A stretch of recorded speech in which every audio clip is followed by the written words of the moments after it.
क्या हम जैसे जैसे आधुनिक हो रहे हैं वैसे वैसे हम मौत के करीब भी जा रहे हैं? क्या आधुनिकता एक मौत का जाल है जो हमें घर में भी सुरक्षित नहीं रहने देगी? कई तरह के सवाल खड़े हो रहे हैं। इंदौर में अग्निकांड के बाद में घर के बाहर खड़ी हुई कार से शुरू हुई आग ने अंदर एक मौत का जाल बुन दिया और पूरे घर को आग के अंगारे के अंदर तब्दील भी कर दिया। तस्वीरें आपको हिला कर रख देगी, तस्वीरें आपको रुला देगी।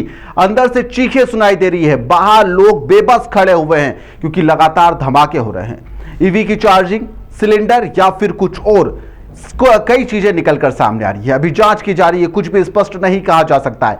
बताया जा रहा है कि यहां पर घर में इलेक्ट्रिक लॉक सिस्टम भी था पूरे घर के अंदर, और आग के बाद में लाइट चली जाती है। धुएं के कारण सभी कमरे लॉक हो जाते हैं जो खुल नहीं पाए और अंदर पूरा के पूरा परिवार फंस कर रह गया। क्या आधुनिकता ने एक बार फिर से इंदौर में मौत का तांडव दिखाया है?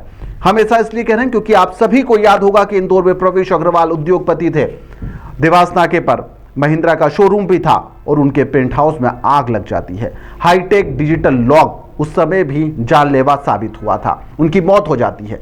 सवाल यही है कि क्या टेक्नोलॉजी ही यहां पर अब मौत का कारण बन रही है? क्या इतनी टेक्नोलॉजी जो दी जा रही है वह खतरनाक है?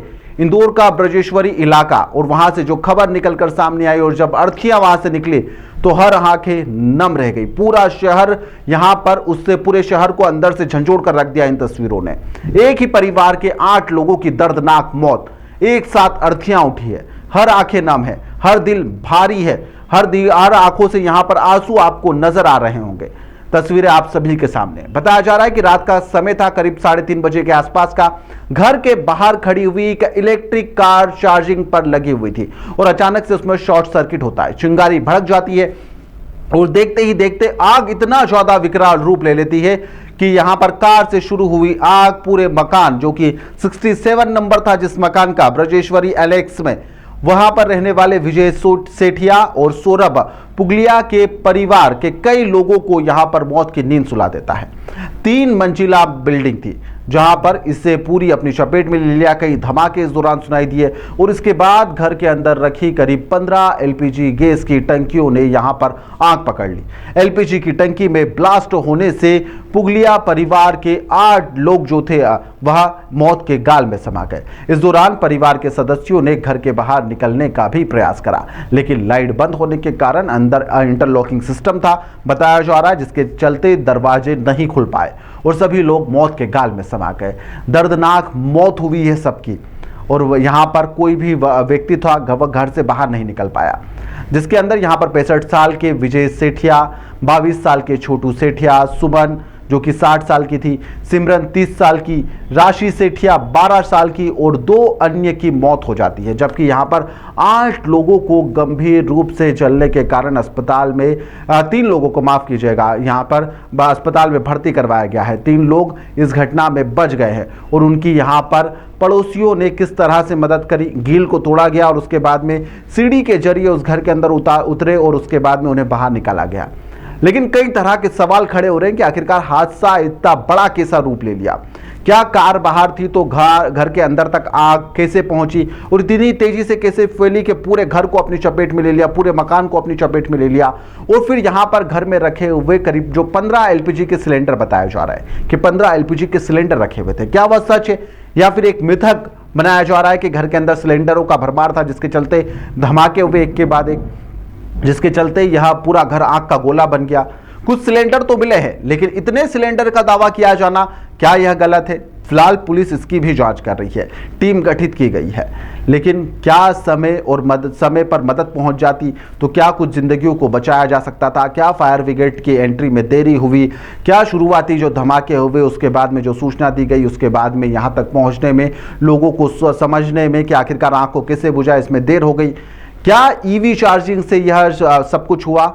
शॉर्ट सर्किट जब चार्जिंग पर लगाकर सोए थे तो उसके चलते यह सब कुछ हुआ? कई तरह की कहानियां हैं और आखिरकार कहानी जब निकलकर सामने आएगी, जब पुलिस अपना मुस्तैदी से काम करेगी।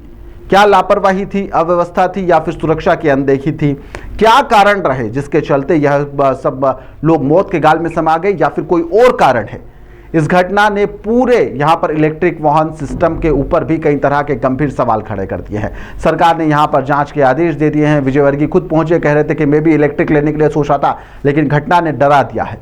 यहाँ पर एक कमेटी बनाई गई है यहाँ पर जो इसकी जांच करेगी। इस घटना के बाद में मध्य प्रदेश सरकार ने इलेक्ट्रिक कार और 2 व्हीलर के लिए यहाँ पर स्टैंडिंग ऑपरेटर प्रोसीजर बनाने के साथ ही यहाँ पर पूरी घटना की विशेषज्ञों के द्वारा जांच करवाने तक के आदेश दे दिए हैं। घटना के बाद में पूरे पुलिस बल के साथ में कैलाश विजयवर्गीय और सब कुछ लोग सारे लोग पहुंचे। क्या कुछ कहना है, सुनिए। दुखद घटना है, अलार्मिंग भी है, क्योंकि ईवी का युग है अभी और ईवी के चार्जिंग में आग लगी, मतलब ये हम सबके लिए सोचने वाली बात है कि क्योंकि पूरा समाज ईवी की तरफ जा रहा है, पूरी दुनिया ईवी की तरफ जा रही है। तो इस आग के माध्यम से हमने अभी जिलाधीश और पुलिस कमिश्नर से कहा कि एक एक्सपर्ट की कमेटी बनाई है कि कम से कम इसकी पुनरावृत्ति नहीं हो। यह आग कैसे लगी, क्या सब स्टैंडर्ड चार्जिंग स्टेशन था, क्या सब स्टैंडर्ड केबल थी, मतलब इसकी पूरी जानकारी लेकर और एक SOP बनाना चाहिए। क्योंकि हर घर के अंदर आज की तारीख में लोग सोचते हैं कि अब नई गाड़ी खरीदना है तो EV खरीदें, क्योंकि वैसे भी आप देख रहे हैं विश्व के अंदर जो अभी चल रहा है ऑयल को लेकर ही चल रहा है और ऑयल के कब क्या भाव होंगे पता नहीं। इसलिए सब लोग EV के बारे में सोचते हैं। मैं भी सोचता हूँ कि अगली गाड़ी कोई खरीदना है तो EV ही खरीदना है, पर EV की चार्जिंग से अगर आग लगती है तो ये तो बहुत अलार्मिंग है। और इसमें कहाँ क्यों लगी आग, वैसे पूरे EV वाले कहते हैं कि सब सेफ है, सब सेफ है, सब सेफ है, पर उसके पश्चात जो है लगातार आग को बुझाते हुए टीमों को अंदर भेज के जो हमारी प्राथमिकता थी कि इनको रेस्क्यू किया जाए, वो कार्रवाई उसमें की गई और कई लोगों को उसमें जो मिलते गए उनको हमने रश किया था हॉस्पिटल में। पर अनफॉर्चुनेटली जो है 7 उसमें कैजुअल्टीज़ रिपोर्ट हुई हैं और उसके पश्चात जो है अब क्योंकि आग पे करीब 1.5 घंटे पहले पूरी तरह से नियंत्रित कर लिया गया था, अब जो है वो फॉरेंसिक और टीमें उसमें लगातार एग्जामिन कर रही हैं। अब इसमें एक विषय जो हमारे उस मकान से जहाँ पे ये आग लगने की स्थिति हुई है उससे लगे हुए जो घर होंगे, क्योंकि हीट बहुत थी तो उसको भी हमें देखना पड़ेगा, तो वो भी हमारी टीमें एग्जामिन कर रही हैं। देखिए, ये घटना बहुत दुखद घटना ब्रजेश्वरी एक्सटेंशन में हुई है और प्रारंभिक रूप से निकल कर आ रहा है कि जो EV चार्जिंग पॉइंट था वहाँ पर ये आग लगी है और उससे ही आग बढ़कर पूरे भवन में फैली, जिससे पूरा दुखद हादसा हुआ है। और इस हादसे में 7 लोग की दुखद मृत्यु हुई है।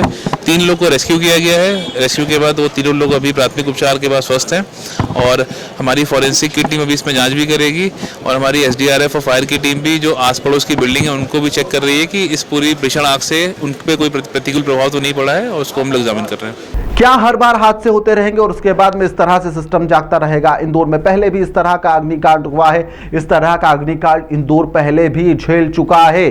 फायर ब्रिगेड की देरी और तंग गलियां और सड़क पर खड़ी हुई यहां पर गाड़ियां, क्या शहर ने यहां पर पिछली घटनाओं से कुछ भी नहीं सीखा? क्या आज तक यहां पर जो इतनी सारी अर्थियां एक साथ निकलती है, 6, 7, 8 अर्थियां इस बार फिर से निकली है, यह परिवारों को तोड़ देती है। पूरा शहर रो रहा है। क्या इस दर्द का एहसास जिम्मेदारों को होगा? कई तरह के सवाल खड़े हो रहे हैं। यह सिर्फ एक हादसा नहीं, एक चेतावनी है, सवाल है जो बार बार खड़े होते हैं कि अब जाग जाइए, अब जाग जाइए और सुविधा का इतना ज़्यादा इस्तेमाल मत कीजिए कि वह आपके जीवन के ऊपर हावी हो जाए।